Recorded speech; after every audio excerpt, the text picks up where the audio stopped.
Friends, welcome back to my YouTube channel. ಯಾರೆಲ್ಲ ನಮ್ಮ ಚಾನಲನ್ನು ಸಬ್ಸ್ಕ್ರೈಬ್ ಮಾಡಿ ನೋಡ್ತಾ ಇದ್ದೀರಾ, ಪ್ಲೀಸ್ ಸಬ್ಸ್ಕ್ರೈಬ್ ಮಾಡಿ ಸಪೋರ್ಟ್ ಮಾಡಿ ಫ್ರೆಂಡ್ಸ್. ನಿನ್ನ ಜೊತೆ ನನ್ನ ಕತೆ ನಾಳಿನ ಸಂಚಿಕೆಯಲ್ಲಿ ಏನಾಗುತ್ತೆ ಅಂತ ನೋಡೋಣ ಬನ್ನಿ. ಸಂಚಿಕೆ ಶುರುವಿನಲ್ಲಿ ಸಾಕ್ಷಿ ಮತ್ತು ರಾಣಾ ಇಬ್ಬರು ಕೂಡ ಭೂಮಿ ಮತ್ತು ಅಜಿತ್ ಜೀವನಕ್ಕೆ ಎಂಟ್ರಿ ಕೊಡೋಕ್ಕೆ ರೆಡಿ ಆಗ್ತಾ ಇರ್ತಾರೆ. ಈ ಕಡೆ ಅಜಿತ್ ಮತ್ತು ಭೂಮಿ ಇಬ್ಬರು ಕೂಡ ಖುಷಿಯಾಗಿರ್ತಾರೆ. ಆದ್ರೆ ಅಜ್ಜಿ ಅದಕ್ಕೆ ಹೇಳಿದ್ದು ಇವರಿಬ್ಬರನ್ನ ಜೊತೆಲಿ ಇರಿಸೋದು ಬೇಡ ಅಂತ. ನೋಡಿದ್ರೆ ಅಜಿತ್ ಕೇಳಿದ ತಕ್ಷಣ ಒಂದೇ ರೂಮಲ್ಲಿರಿ ಅಂತ ಒಪ್ಕೊಂಡ್ಬಿಟ್ರಿ.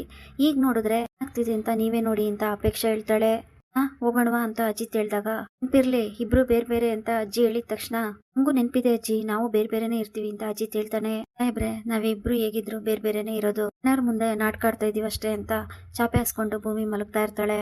ಆಗ ಪಿನ್ ಸಿಗಾಕೊಳ್ಳುತ್ತೆ. ಅದಕ್ಕೆ ಅಮ್ಮ ಅಂತ ಜೋರಾಗಿ ಕಿರಿಸ್ತಾಳೆ ಭೂಮಿ. ಏನಾಯ್ತು ಭೂಮಿ ಅಂದಾಗ, ಸೀರೆ ಸೆರಗಿಂದು ಪಿನ್ನು ಚುಚ್ಕೊಂಡ್ಬಿಟ್ಟಿದೆ ಸಾಹೇಬ್ರೆ ಅಂತ ಭೂಮಿ ಹೇಳ್ತಾಳೆ. ನೋವಾಗ್ತಿದೆ ಅಂತ ಹೇಳ್ತಾಳೆ. ಇರು 1 ನಿಮಿಷ ಬರ್ತೀನಿ ಅಂತ ಹೇಳಿ ತೆಗಿಯೋದಕ್ಕೆ ಅಂತ ಹೋಗ್ತಾನೆ. ತೆಗ್ದಿದ ತಕ್ಷಣ ಅಮ್ಮ ಅಂತ ಮತ್ತೆ ಕಿರ್ಚ್ಕೊಂತಾಳೆ. ಏನ್ ಚುಚ್ಕೊಂತು ಅಂತ ಅಜಿತ್ ಕೇಳ್ತಾನೆ. ಚುಚ್ಕೊಂಡಿರೋದು ತುಂಬಾ ನೋವಾಗ್ತಾ ಇದೆ ಸಾಹೇಬ್ರೆ ಅಂತ ಭೂಮಿ ಹೇಳ್ತಾಳೆ. ಇರು 1 ನಿಮಿಷ ಅಂತ ಹೇಳಿ ಅಜಿತ್ ಗಾಳಿ ಓದ್ತಾ ಇರ್ತಾನೆ. ಆಗ ಅಬ್ಬಾ ತಣ್ಣಗಾಗ್ತಾ ಇದೆ ಅಂತ ಹೇಳಿ ಭೂಮಿ ಹಾಗೆ ಖುಷಿಯಿಂದ ಕೂತಿರ್ತಾಳೆ. ಓ ಮೇಡಮ್, ಏನ್ ಮಾಡ್ತಾ ಇದ್ದೀರಾ? ನಾನೇನ್ ನಿಮಗೆ ಫ್ಯಾನಾ ಅಥವಾ AC ಅನ್ಕೊಂಡಿದ್ದೀರಾ? ಪಾಡಿಗೆ ನಾನು ಗಾಳಿ ಓದ್ತಾ ಇದ್ದೀನಿ, ನಿನ್ ಪಾಡಿಗೆ ನೀನು ಆರಾಮಾಗಿ ಖುಷಿಯಾಗಿ ಕೂತಿದೆಯಲ್ಲ ಅಂತ ಅಜಿತ್ ಹೇಳಿದಾಗ, ಅಯ್ಯೋ ಸಾಹೇಬ್ರೆ ಅದು ಗೊತ್ತಾಗ್ಲಿಲ್ಲ, ನಾನು ನಿದ್ದೆ ಮಾಡ್ತಾ ಇದ್ದೆ ಅಷ್ಟೇ ಅಂತ ಭೂಮಿ ಹೇಳ್ತಾಳೆ. ಸರಿ ಹಾಗಾದ್ರೆ ಮಲ್ಕೋ ಅಂತ ಹೇಳಿ ಅಜಿತ್ ಕೂಡ ಹೋಗಿ ಮಲಗ್ತಾನೆ. ಈ ಕಡೆ ರಾಣಾ ಮತ್ತೆ ಸಾಕ್ಷಿ ಇಬ್ರು ಕೂಡ ಇನ್ ಮುಂದೆ ಅಜಿತ್ ಜೀವನದಲ್ಲಿ ಕೆಟ್ಟ ಕಾಲ ಶುರುವಾಯ್ತು ಅಂತ ಸಾಕ್ಷಿ ಹೇಳಿದ ತಕ್ಷಣನೇ, ಹೌದೌದು ನಾವ್ ಎಂಟ್ರಿ ಕೊಡ್ತಾ ಇದೀವಿ ಅಂದ್ರೆ ಸುಮ್ನೆನಾ ಅಂತ ರಾಣಾ ಹೇಳ್ತಾನೆ.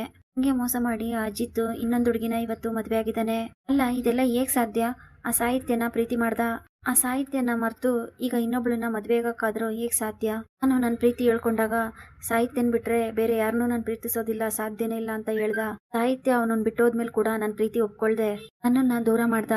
ಆದ್ರೆ ಈಗ ಇನ್ನೊಬ್ಳನ್ನ ಮದ್ವೆ ಆಗಿ ಖುಷಿಯಾಗಿರೋಕೆ ಹೇಗ್ ಸಾಧ್ಯ? ನನ್ನನ್ನ ದೂರ ಮಾಡಿ ಅವಳ್ಯಾರನ್ನೋ ಮದ್ವೆ ಆಗಿ ಇದ್ದಾನೆ ಅಂದ್ರೆ ಅಷ್ಟೊಂದ್ ಚೆನ್ನಾಗಿದ್ದಾಳ ಅವಳು, ಹಾಗಾದ್ರೆ ನಾನ್ ಚೆನ್ನಾಗಿಲ್ವಾ? ರಾಣಾ ಹತ್ರ ಸಾಕ್ಷಿ ಹೇಳ್ತಾ ಇರ್ತಾಳೆ, ಊಟ ನೀನೀಗೇನು ಯೋಚನೆ ಮಾಡ್ಬೇಡ, ನಾವು ಹೋಗ್ತಾ ಇದೀವಿ ಅವ್ರ ಜೀವನದಲ್ಲಿ ಹಿಂದೆ ಅಂದ್ಮೇಲೆ ಯಾರೇ ಆಗಿದ್ರು ಅವನೆಷ್ಟೇ ಪ್ರೀತಿ ಮಾಡಿ ಮದ್ವೆ ಆಗಿದ್ರು ಆಗ್ಲೇಬೇಕು. ಈ ಸಾಕ್ಷಿ ಅವಳ ಜೀವನದಲ್ಲಿ ಅವಳು ಏನ್ ಅನ್ಕೊಂತಾಳೋ ಅದನ್ನ ಅವಳಿಗೆ ಕೊಡ್ಸೋಂತ ಜವಾಬ್ದಾರಿ ರಾಣಂದು ಅಂತ ಇಬ್ರು ಮಾತಾಡ್ತಾ ಇರ್ತಾರೆ. ಈ ಸಾಕ್ಷಿ ಕೂಡ ಅಷ್ಟೇ, ಅಜಿತ್ನ ಪ್ರೀತಿ ಮಾಡಿದೀನಿ, ನನ್ನ ಜೀವ ಅಂತ ಅನ್ಕೊಂಡು ಇಷ್ಟು ದಿನ ಬದುಕಿದೀನಿ. ಆದ್ರೆ ಅವನು ಪ್ರೀತಿನ ಬೇಡ ಅಂತೇಳಿ ಇನ್ನೊಬ್ಳನ್ನ ಮದ್ವೆ ಆಗಿದ್ದಾನೆ. ಅವನು ಖುಷಿಯಾಗಿರೋದಕ್ಕೆ ನಾನ್ ಬಿಡೋದಿಲ್ಲ. ಆ ಅಜಿತ್ನ ಮತ್ತೆ ನಾನು ವಾಪಸ್ ಪಡ್ಕೊಂತೀನಿ. ಸಾಕ್ಷಿ ಏನ್ ಅನ್ಕೊಂತಾಳೋ ಅದನ್ನ ಪಡ್ಕೊಳ್ಳೋವರೆಗೂ ಸಮಾಧಾನದಿಂದ ಖುಷಿಯಾಗಿರಕ್ ಸಾಧ್ಯನೇ ಇಲ್ಲ. ಹೇಗ್ ಅವ್ರು ನಾಳೆಯಿಂದ ಖುಷಿಯಾಗಿರ್ತಾರೋ ಅಂತ ನಾನು ನೋಡ್ತೀನಿ. ಸಾಕ್ಷಿ ನಾಳೆ ಅಲ್ಲಿಗೆ ಹೋಗ್ತಾಳೆ ಅಂತ ರಾಣಾ ಮತ್ತೆ ಸಾಕ್ಷಿ ಮಾತಾಡ್ತಾ ಇರ್ತಾರೆ. ಮತ್ತೆ ಭೂಮಿ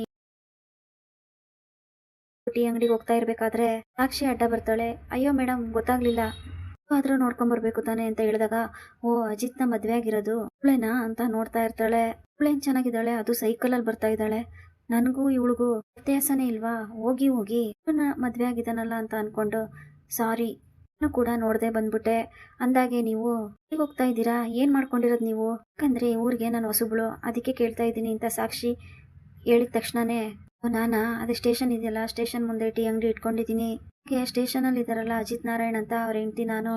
ಭೂಮಿ ಹೇಳಿದ ತಕ್ಷಣನೇ, ಹೌದು ತುಂಬಾ ಒಳ್ಳೆ ಪೊಲೀಸ್ ಆಫೀಸರ್, ಏನೇ ತೊಂದರೆ ಆದ್ರೂ ನನ್ನ ಗಂಡನ ಹತ್ರ ಹೇಳ್ಕೊಳ್ಳಿ ಅಂತ ಭೂಮಿ ಹೇಳಿದ ತಕ್ಷಣನೇ ಆಗ ಸಾಕ್ಷಿಗೆ ಕೋಪ ಮಾಡ್ಕೊಂಡು, ಟೀ ಮಾರ್ತಾಳ ಇವಳನ್ನ ಹೋಗಿ ಮದ್ವೆ ಆಗಿದ್ದಾನ ಅಜಿತ್, ನನಗೂ ಈ ಟೀ ಮಾರೋರ್ಗು ವ್ಯತ್ಯಾಸನೇ ಗೊತ್ತಾಗಲ್ವಾ ಅವನಿಗೆ?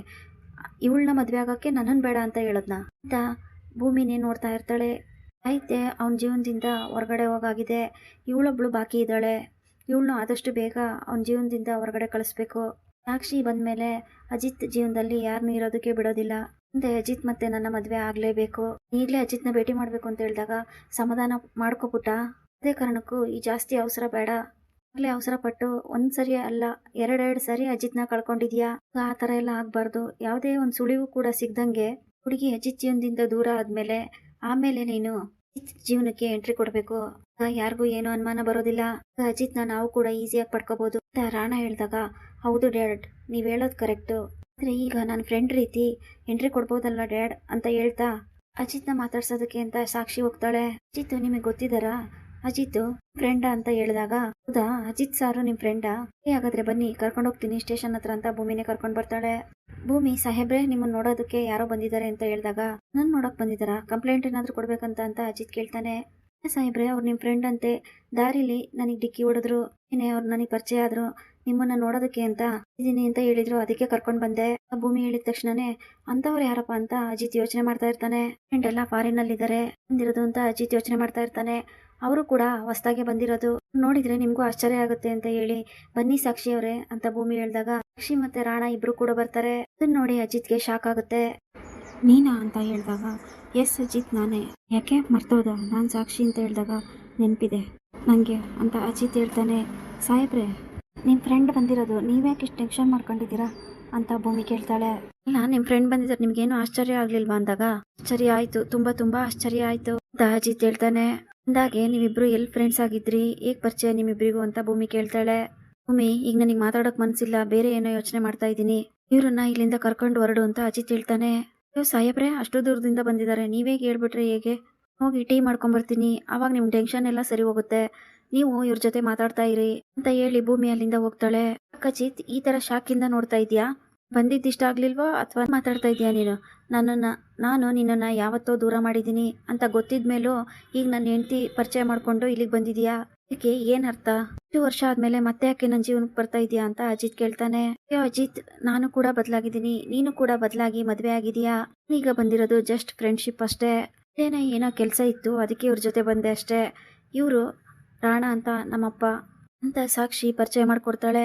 ನಮಸ್ಕಾರ, ಆದ್ರೆ ನೀವು ಇಲ್ಲಿಗೆ ಬಂದಿದ್ದು ನನಗೆ ಬೇರೆ ಏನೋ ಅನ್ನಿಸ್ತಿದೆ, ನನಗೆ ಸಮಾಧಾನ ಅಂತ ಅನ್ನಿಸ್ತಾ ಇಲ್ಲ ಅಂತ ಅಜಿತ್ ಹೇಳ್ತಾನೆ. ನೀವೇನೇ ಯೋಚನೆ ಮಾಡಬೇಡಿ, ನಾನು ಬಂದಿರೋದು ಬೇರೆ ಕೆಲಸದ ಮೇಲೆ, ಹಾಗಂತ ನಾನು ನಿಮ್ಮನ್ನ ಮರ್ತಿದ್ದೀನಿ ಅಂತಲೂ ಅನ್ಕೋಬೇಡಿ, ಇನ್ನೂ ನೆನಪಲ್ಲಿ ಇಟ್ಕೊಂಡಿದ್ದೀನಿ. ಅಜಿತ್ನ ಮರೆಯೋದಕ್ಕೆ ಈ ಸಾಕ್ಷಿ ಕೈಯಲ್ಲಿ ಯಾವತ್ತೂ ಸಾಧ್ಯ ಆಗೋದಿಲ್ಲ. ನಲ್ಲಿ ಮದುವೆ ಆಗಿದೆಯಾ, ನೀನು ಖುಷಿಯಾಗಿರು. ಸಾಹಿತ್ಯನ ಮರೆತು ನೀನು ಇನ್ನೊಂದು ಮದುವೆ ಆಗಿದೆಯಾ ಅಂತಂದರೆ ನಿಜವಾಗ್ಲೂ ನನಗೆ ನಂಬಕ್ಕೆ ಆಗ್ತಾ ಇಲ್ಲ ಅಂತ ಸಾಕ್ಷಿ ಹೇಳಿದಾಗ, ಹೌದು ಮುಂದೆ ಹೋಗ್ಬೇಕಾಗಿತ್ತು, ಹೋಗಿದ್ದೀನಿ ಅಷ್ಟೇ, ಎಲ್ಲನೂ ಮರೆತು ಅಂತ ಹೇಳಿ ಅಜಿತ್ ಹೇಳ್ತಾನೆ. ಸರಿ ಹಾಗಾದ್ರೆ ನಾನು ಇನ್ನು ಬರ್ತೀನಿ ಅಂತ ಹೇಳಿ ಹೋಗ್ತಾ ಇರ್ತಾಳೆ. ಆಗ ಸಾಕ್ಷಿನ ನೋಡಿ ಸತ್ಯಣ್ಣ ಶಾಕ್ ಆಗ್ತಾರೆ. ಸಾಕ್ಷಿ ಅಲ್ವಾ ಇವಳ್ಯಾಕೆ ಇಲ್ಲಿಗೆ ಬಂದಿದ್ದಾಳೆ? ಇಲ್ಲ ಸತ್ಯಣ್ಣ, ಏನೋ ಕೆಲ್ಸದ ಮೇಲೆ ಬಂದಿದ್ದಾಳಂತೆ, ಈಗ ಯಾಕೋ ಅವಳ ಮಾತನ್ನ ನಂಬೋ ಥರ ಇಲ್ಲ. 2 ವರ್ಷ ಆದ್ಮೇಲೆ ಇದಕ್ಕಿದ್ದಾಗೆ ಬಂದಿದ್ದಾಳೆ ಅಂದ್ರೆ ಏನರ್ಥ? ಆಗ ಸತ್ಯಣ್ಣ, ನನಗೂ ಯಾಕೋ ನಂಬಕ್ಕಾಗ್ತಾ ಇಲ್ಲ ಅಂತ ಹೇಳಿ ಸತ್ಯಣ್ಣ ಮತ್ತೆ ಅಜಿತ್ ಇಬ್ರು ಟೆನ್ಷನ್ ಮಾಡ್ಕೊಂಡು ಮಾತಾಡ್ತಾ ಇರ್ತಾರೆ. ಸಾಹಿತ್ಯ ಇರ್ಬೇಕಾದ್ರೆ ಅವಳು ನಿನ್ ಜೀವನಕ್ಕೆ ಬರ್ಬೇಕು ಅಂತ ನಿನ್ನ ಪ್ರೀತಿ ಮಾಡ್ತಾ ಇದ್ಲು, ಈಗ ಅವಳು ಸುಮ್ಮನೆ ಇರ್ತಾಳ ಅಂತ ಸತ್ಯಣ್ಣ ಹೇಳ್ದಾಗ, ಆದ್ರೂ ನನ್ನ ಜೀವನಕ್ಕೆ ಅವಳು ಬರಕ್ ಸಾಧ್ಯನೇ ಇಲ್ಲ ಅಂತ ಅಜಿತ್ ಹೇಳ್ತಾ ಇರ್ತಾನೆ. ಅಷ್ಟರಲ್ಲಿ ತಗೊಂಡು ಭೂಮಿ ವಾಪಸ್ ಬರ್ತಾಳೆ. ಅರೆ ಮೇಡಮ್, ಯಾಕೆ ಇಷ್ಟು ಬೇಗ ಹೋಗ್ತಾ ಇದ್ದೀರಾ ಅಂತ ಕೇಳ್ತಾಳೆ. ಏನಿಲ್ಲ, ಬಂದಿದ್ದ ಕೆಲಸ ಎಲ್ಲ ಮುಗೀತು, ಅದಕ್ಕೆ ಹೊರಟಿದೀವಿ ಅಂತ ಸಾಕ್ಷಿ ಹೇಳಿ ಅಲ್ಲಿಂದ ಹೋಗ್ತಾಳೆ. ಆಗ ಭೂಮಿಗೆ ಅನುಮಾನ ಶುರುವಾಗುತ್ತೆ. ಇವ್ರೇನು ಈಗ ಬಂದು ಈಗ ಹೋದ್ರು, ಏನ್ ನಡೀತಾ ಇದಿಲ್ಲ ಅಂತ ಯೋಚನೆ ಮಾಡ್ತಾ ಇರ್ತಾಳೆ ಭೂಮಿ. ಇಲ್ಲಿಗೆ ಈ ಸಂಚಿಕೆ ಮುಕ್ತಾಯವಾಗುತ್ತದೆ. Thanks for watching.